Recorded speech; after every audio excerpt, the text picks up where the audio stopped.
신앙생활을 하다 보면 이해가 안 가는 부분이 종종 있어요. 그게 뭐냐면, 아니 도대체 하나님은 왜 저렇게 일하시지? 아니 하나님은 도대체 왜 저 사람에게 복을 주시는 걸까? 궁금해질 때가 있는 거예요. 또 특별히 우리 안에 많은 의문들이 있죠. 아니 나는 이렇게 신앙생활 열심히 하는데, 내가 열심히 기도하고 내가 열심히 교회에서 봉사하고 정말 열심히 하나님을 믿는데 반해서, 아니 저기 있는 김 집사는, 저기 있는 김 권사는, 김씨라서 죄송합니다만, 김 권사는, 김 장로님은, 아니 저분들은 왜 이렇게 열심히 안 하는데, 그냥 대충 교회 나오고 그냥 예배만 잘 드리는 것 같고 신앙도 그렇게 나처럼 좋아 보이지는 않는데 왜 저렇게 형통한 거지? 돈을 왜 이렇게 많이 벌지? 자식들이 왜 이렇게 잘 되는 거야? 이렇게 고민하실 때가 있으실 것입니다. 누구나 다 그런 고민은 있죠. 저도 그런 고민이 있었어요. 아니 내가 이렇게 열심히 교회에서 봉사하는데, 아니 그래도 내가 신학생이고 열심히 교회에서 신앙생활 하는데 우리 집은 왜 이렇게 가난한 거야? 아니 우리 집은 왜 이렇게 돈이 없는 거야? 아니 우리 엄마는 왜 이렇게 맨날 힘들게 일을 해야 되는 거지? 우리 집은 왜 이렇게 어려운 걸까? 좀 마음 편하게 목사할 수 있도록 하나님이 좀 도와주시면 안 되나? 이런 고민이 항상 있었어요. 그런데 여전히 풀리지 않는 의문이죠. 오늘 말씀에 9절에 이렇게 나와 있습니다. 질그릇 조각 중 한 조각 같은 자가 자기를 지으신 이와 더불어 다툴진대 화 있을진저, 진흙이 토기장이에게 너는 무엇을 만드느냐, 또는 내가 만든 것이 그는 손이 없다 말할 수 있겠느냐.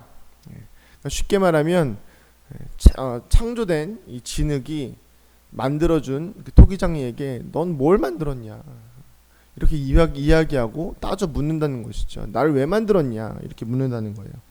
10절에 또 이렇게 나와 있습니다. 아버지에게는 무엇을 낳았소? 어머니에게는 무엇을 낳으려고 해산의 수고를 하였소? 하고 묻는 자는 화 있을진저. 이 말씀은 무엇입니까? 하나님께서 말씀하시는 거예요. 쉽게 말하면, 야, 함부로 물어보지 말아라. 함부로 대들지 말아라. 근데 이 질문이 왜 나온 것일까요? 왜 그러냐면 지금 이스라엘 상황이 포로기 시대로 들어가는데, 바사왕 고레스에게서, 느부갓네살, 바벨론의 느부갓네살에서 이제 고레스 왕에게로 패권이 넘어가는 상황이에요. 우리가 하나님을 믿고 하나님의 백성이라고 한다면 당연히 이 느부갓네살 시대에서 종식을 하고 하나님께서 해방을 주셔야 되는데 또 다른 나라에 종살이를 하게 하시는 거죠. 이 참 속상한 일입니다. 하나님 도대체 왜 이렇게 하시는 겁니까? 우리를 왜 고통 중에 내버려 두십니까? 하나님 이렇게 고생하고 있는데 우리를 그냥 왜 버려 두시는 거예요? 하나님께 따져 물을 수 있다는 것이죠. 자, 그런데 그것에 대해서 하나님은 오히려 이렇게 말씀하시죠. 12절에 나와 있습니다. 내가 땅을 만들기 위해 사람을 창조하였으며 내가 내 손으로 하늘을 펴고 하늘의 모든 군대에게 명령하였노라. 내가 공의를 그를 일으켰다. 그의 모든 길을 곧게 하겠다. 만군의 내 백성을 가품이 없이 놓으리라. 만군의 여호와의 말이니라 하셨느니라. 아멘. 결국에는 하나님의 계획이 다 있고 그 과정 중에 너희들이 때로는 고통당할 수도 있고 때로는 어려움을 당할 수도 있다. 세상의 모든 만물을 내가 창조하였다. 이렇게 나와 있다는 것이죠. 11절에는 또 이렇게 나와 있습니다. 내 손으로 한 일에 관하여 내게 명령하려느냐. 하나님이 하신 일에 대해서 감히 따져 물으려 하느냐라고 이야기한다는 것입니다. 사실 여러분, 과거에 우리가 예수님을 인격적으로 만나고 또 지금 시대야 이렇게 하나님께 따져 물을 수도 있고 함부로 할 수도 있겠지만, 물론 과거에는 이런 문화가 아니었죠. 하나님의 뜻이면 다 순종하고. 그렇지만 하나님은 한없이 자비로우시고 또 예수님처럼 성령님과 함께 우리를 동행하여 주시고 성령님을 통해서 우리의 마음을 계속 아시기 때문에 우리가 하나님께 때로는 질문을 드리는 것도 잘못된 것은 아닙니다. 그러나 오늘 말씀에 나오는 것처럼 감히 하나님께 대하여서, 하나님의 뜻에 대해서 함부로 따져 물으는 사람, 그리고 함부로 하나님 앞에 무례하게, 여러분 부모님에게 날 왜 낳았어? 이렇게 이야기하는 게 얼마나 무례한 일입니까? 그렇게 하나님께 함부로 무례하게 이야기하는 사람들에게는 화가 있다는 것입니다. 여러분 권면하기는 하나님께 대하여서 특별한 질문이 아닌 이상은 웬만하면 그냥 좋게 넘어가시기를 축원합니다. 왜 그러냐면 저도 그런 것 같아요. 우리의 삶과 인생 속에서 우리가 앞날을 모르잖아요. 그 지금 당장 닥친 고난 가운데에서 너무 힘든 거예요.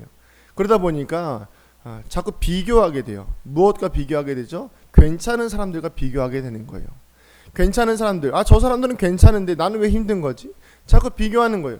비교하다 보니까 하나님이 내게 주신 시험을, 하나님이 내게 주신 어려움들을 대해서 나와 하나님과의 관계에서 해결을 해야 되는데, 하나님, 제가 하나님께 무엇을 잘못했습니까? 아니면 하나님, 이 어려움을 통해서 제가 하나님께서 원하시는 것이 무엇인지 깨달아 알기 원합니다 라는 이런 믿음으로 하나님과 반응을 해야 되는데, 이 반응을 하지 않고 하나님을 보지 않고 자꾸 주변을 보는 거예요.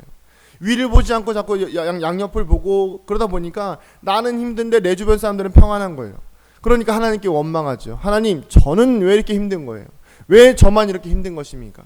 여러분, 그 생각 지우시기를 바랍니다. 여러분만 힘든 것이 아니라 여러분에게 하나님이 하실 말씀이 있어서 그 상황을 주신 것이라고 믿으시길 바랍니다. 저도 마찬가지입니다. 저도 제 인생 가운데 많은 어려움과 환난과 고난이 있었지만 저도 때로는 제 양옆을 볼 때가 많았어요. 하나님, 내 주변에 있는 친구들은 저렇게 편안하게 살아가는데, 내 주변에 있는 친구들은 저렇게 편안하게 맛있는 음식 먹고 살아가는데, 좋은 차 타고 다니는데, 좋은 집에서 사는데, 평안하게 살아가는데 왜 저는 이렇게 힘든 것입니까? 그때 하나님이 저에게 말씀하십니다. 왜 그렇게 양옆을 바라보냐? 위를 바라봐라. 나를 봐라. 너에게 하는 내 말을 기억해라. 내가 너를 왜 불렀겠냐? 내가 너를 왜 그 어려움에 놔두었겠냐? 그 시간들을 통해서 지금의 저를 하나님께서 만드신 것이죠. 저는 하나님 앞에서 만들어져가는 과정이라고 생각합니다. 사랑하는 성도님들, 오늘 하루 살아가시는 동안 하나님, 도대체 내 인생을 왜 이렇게 만든 것입니까? 하나님, 도대체 내 인생을 왜 이렇게 힘들게 하시는 것입니까? 따져 묻지 말기를 축복합니다. 양옆을 바라보면서 비교하지 마시고 하나님께 물어보세요. 하나님께 믿음으로 고백하세요. 하나님, 지금 제 인생, 제 상황, 하나님께서 주신 상황으로 믿음으로 받아들일 때에 비록 지금 힘들고 어렵겠지만 이 시간들을 통해서 하나님이 원하시는 것들을 깨달을 수 있는 믿음을 허락해 주세요. 이것이 정말 하나님의 자녀로서 자녀를 낳은 부모에게 할 수 있는 최고의 말이 아닐까요? 우리가 그렇잖아요. 부모님에게 어버이날이나 이럴 때 도대체 날 왜 낳았어? 이렇게 이야기하지 않잖아요. 낳아주셔서 감사해요. 상황이 어떻든 간에 낳아주셔서 감사합니다. 사랑해 주셔서 감사합니다. 이 땅에서 살아갈 수 있게 도와주셔서 감사합니다. 이런 이야기들 하잖아요. 마찬가지입니다. 우리가 하나님 앞에 항상 그런 고백을 해야 돼요. 하나님, 감사합니다. 이 땅을 살아갈 수 있게 해주셔서 너무 감사합니다. 제가 어제 문득 잠깐 피곤해서 잠깐 앉아 있는데 지우가 TV로 이렇게 프로그램을 보고 있었어요. 그 내용 중에 하나가 뭐였냐면 산소가 없으면 어떻게 될까? 산소가 없으면 어떻게 될까? 별의별 일이 다 일어나더라고요. 근데 문득 깨달아지는 거예요. 내가 지금 내 몸이 힘들다고 하나님한테 한탄하고 있었구나. 근데 지금 당장 내가 이 편안하게 아무 생각 없이 숨 쉬고 있는 이 산소 하나 없어지면 이 땅에 있는 모든 사람들, 나뿐만 아니라 우리 가족들 다 그냥 생명이 끊어지는 건데 아무렇지도 않게 유지해 주시고 있는 하나님이 너무 감사하다라는 생각이 좀 들었습니다. 여러분, 만약에 하나님이 진짜 우리를 미워하셔가지고 너는 내가 네 주변에 산소는 다 없애버릴 거야. 다른 사람들은 다 그냥 주변에 숨 쉬고 있는데 나만 산소를 없애버리신다고 생각해 보세요. 그것만큼 하나님 앞에 비참한 일이 어디 있겠습니까? 그러나 하나님은 공평하게 우리를 사랑하고 계세요. 하나님 우리에게 감당할 만한 시험을 허락하십니다. 시험 당할 때에 또한 피할 길을 내셔서 우리에게 능히 감당하게 하신다는 것입니다. 오늘 말씀에 나오는 이 이스라엘도 마찬가지 아니겠습니까? 지금 당장은 이 바벨론의 포로에서 바사의 포로로 넘어가는 과정이지만 결국에는 하나님께서 이스라엘을 해방시키시잖아요. 그것이 바로 하나님의 은혜 아니겠습니까? 오늘 우리가 그 은혜를 붙잡게 되기를 소망합니다. 지금 우리 인간의 눈에서 봤을 때는 이거 정말 힘든 일이다. 도저히 내가 감당할 수 없다라고 생각하실 수 있지만 하루만 지나보십시오. 아니면 이틀을 지나보십시오. 아니면 한 달을 지나보십시오. 아니면 1년, 10년 지나보십시오. 지옥 같은 시간일 수 있지만 그 지옥 같은 시간이어도 그 속에는 하나님의 뜻이 담겨 있습니다. 오늘도 소망을 품고 끝까지 주님을 붙들고 승리하는 저와 여러분 되기를 주님의 이름으로 축복합니다. 기도하시겠습니다. 하나님, 우리의 삶과 인생 하나님 앞에 함부로 따져 묻지 않게 하여 주시고 믿음으로 반응하여서 하나님의 뜻을 발견하는 주님의 자녀들 되게 하여 주시옵소서. 예수님의 이름으로 기도드립니다. 아멘.